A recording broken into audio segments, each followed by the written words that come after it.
আমাদের এখানে মানে প্রজেক্টের যে বাইরের নেট আছে ওই নেটটা প্লাস্টিকের ছিল, প্লাস্টিকের থাকাতে শিয়াল রাতে 3টার দিকে অ্যাটাক করার পরে প্রায় 14টা মুরগি খেয়ে ফেলে, মানে মাইরা রাখা যাওয়ার পরে 3টার দিকে টের পাইছিলাম, টের পাওয়ার পরে শিয়াল খেদানোর পরে আইসা দেখি যে এই অবস্থা।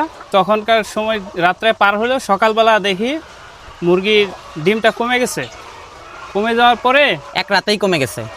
হ্যাঁ, মানে একদিনের এই রাত্রেবেলা এই সমস্যা শিয়াল অ্যাটাক করছে, তারপরের দিনই কমে গেছে। হ্যাঁ, কমে যাওয়ার পরে প্রায় মুরগিগুলা ভয় ছিল, হালকা একটু আওয়াজ পাইলেই মানে ভয় পাইতো। কতদিন আগের ঘটনা এটা, শিয়াল যে আক্রমণ করছে? এটা 3 দিন আগের ঘটনা। 3 দিন আগে।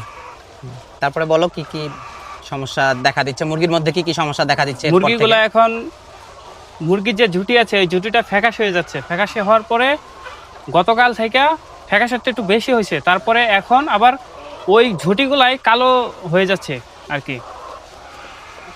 মানে ঝুঁটিগুলো সাদা ফ্যাকাশে হয়ে গেছে, এখান থেকে আস্তে আস্তে কালো হয়ে যাচ্ছে। হ্যাঁ, কালো হয়ে যাচ্ছে। আর প্রোডাকশনের কি অবস্থা? প্রোডাকশন কমে গেছে। কত খাঁচির মতো কমে গেছে? প্রায় 2 খাঁচির মতো কমে গেছে। এখানে কতগুলা মুরগি?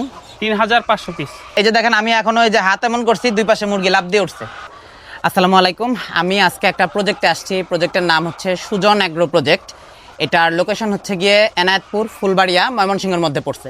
তো এই যে মুরগিটার সমস্যা হয়েছে, উনি আমাকে গতকালকে রাতে জানাইছে যে 3-4 দিন আগে মুরগির ঘরের ভিতরে শিয়াল ঢুকছিল। যে নেটগুলা হচ্ছে কিছু কিছু জায়গায় ড্যামেজ নেট, ওই জায়গায় তারা করছে কি, ওই তারের জালি তো ক্ষয় হয়ে গেছে, ওইটা নষ্ট হয়েছে, ওই জায়গায় হচ্ছে প্লাস্টিকের নেট দিয়ে দিছে।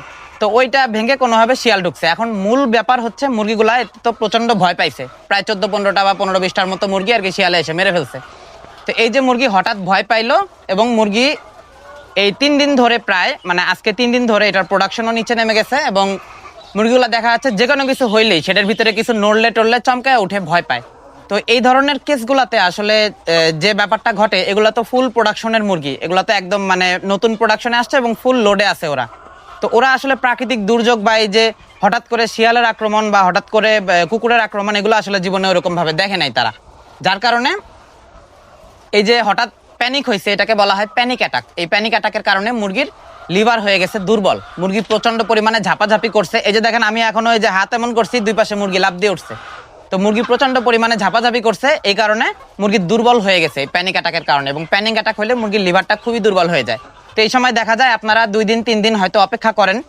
তো লিভারের কাজ হচ্ছে গিয়ে সারা শরীরকে ডিটক্সিফাই করা, আরও অনেক ফাংশন আছে, এবং মুরগির শরীরে যে রোগ প্রতিরোধ ক্ষমতা থাকে এটা কিন্তু ইনস্ট্যান্ট অনেক বেশি পরিমাণে কমে যায়।